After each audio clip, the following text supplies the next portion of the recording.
ఆంధ్రప్రదేశ్లో ఉన్న విద్యుత్ మీటర్ రీడర్స్కి సంబంధించి సమస్యను పరిష్కరించాలంటూ ఏలూరు కలెక్టరేట్ వద్ద మీటర్ రీడర్స్ చేస్తున్నటువంటి ఉద్యోగం చేస్తున్నటువంటి ఆ వ్యక్తులందరూ కూడా ఇక్కడ నిరసన వ్యక్తం చేస్తున్నారు. ప్రస్తుతం మనతో పాటు కొంతమంది నాయకులు ఉన్నారు, వాళ్ళతో కూడా మాట్లాడదాం. సరే, ఏంటి ప్రధానంగా మీ సమస్య ఏంటి?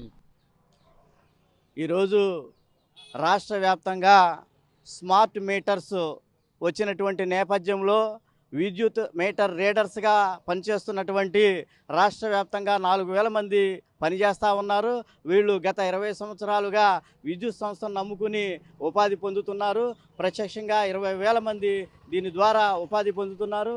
ఈరోజు స్మార్ట్ మీటర్లు వచ్చిన కారణంగా వీరు ఉపాధి కోల్పోయి రోడ్డున పడేటువంటి పరిస్థితి ఏర్పడింది. వీరు 20 సంవత్సరాలుగా ప్రభుత్వ విద్యుత్ సంస్థను నమ్ముకుని పనిచేస్తున్నారు కాబట్టి వీరికి ప్రత్యామ్నాయ ఉపాధి విద్యుత్ సంస్థలోనే కల్పించాలని, వీరి విద్యార్హతను బట్టి షిఫ్ట్ ఆపరేటర్లుగా, కంప్యూటర్ ఆపరేటర్లుగా, వాచ్మెన్లుగా వీరికి పోస్టులు ఇచ్చి వీరిని ఉద్యోగ భద్రత కల్పించాలని ఏఐటీసీగా డిమాండ్ చేస్తూ ఉన్నాం. గత నెల రోజుల నుంచి దశల వారీ ఆందోళన కార్యక్రమం జరుగుతోంది.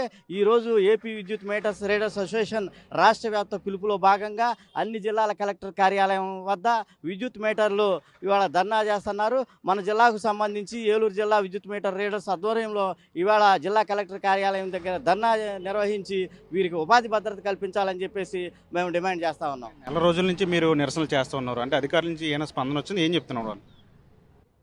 ఈ విద్యుత్ మీటర్లు, స్మార్ట్ మీటర్లు ఎప్పుడైతే ప్రారంభించారో అప్పటి నుంచే విద్యుత్ మీటర్స్ యూనియన్ ఆధ్వర్యంలో దశల వారీగా దఫాలుగా ఆందోళన నిర్వహిస్తూ ఉన్నారు. గత సంవత్సరం అంటే 2024 ఫిబ్రవరి నెలలో విద్యుత్ ఉన్నతాధికారులు అలాగే సిఎండికి విద్యుత్ మీటర్స్ యూనియన్ నాయకులకి మధ్య జరిగినటువంటి చర్చల్లో సిఎండి ఒక లిఖితపూర్వకమైనటువంటి హామీ ఇచ్చారు. వీరికి ఎస్కో అకౌంట్ను ఓపెన్ చేస్తామని, ఉద్యోగ భద్రత కల్పిస్తామని చెప్పేసి హామీ ఇచ్చారు. ఆ హామీలని అమలు చేయమని చెప్పేసి గత సంవత్సర కాలం నుంచి మేము అనేక ఆందోళనలు చేస్తున్నప్పటికీ ఈవేళ కూడా విద్యుత్ అధికారులు స్పందన చేయలేదు. మరోవైపు రాష్ట్ర ప్రభుత్వం ఈ రాష్ట్రంలో తాము ఎన్నికల ముందు అధికారంలోకి వచ్చేటప్పటికీ నిరుద్యోగ సమస్య నిర్మూలిస్తామని, 20 లక్షల మంది యువతకు ఉపాధి కల్పిస్తామని హామీ ఇచ్చారు. మరి ఈ రోజున ఉపాధి పొందుతున్నటువంటి ప్రభుత్వ శాఖలో ప్రైవేటు ఉపాధి పొందుతున్నటువంటి విద్యుత్ మీటర్ రీడర్లు ఇవాళ 4,000 మంది ఉపాధి కోల్పోతూ ఉంటే వీరికి ప్రత్యామ్నాయ ఉపాధి చూపించాలని మేము చెప్తున్నాం. దానికి రాష్ట్ర ప్రభుత్వం కూడా తక్షణం జోక్యం చేసుకుని వీరికి విద్యుత్ సంస్థలోనే ఉపాధి కల్పించాలని కోరుతా ఉన్నాం.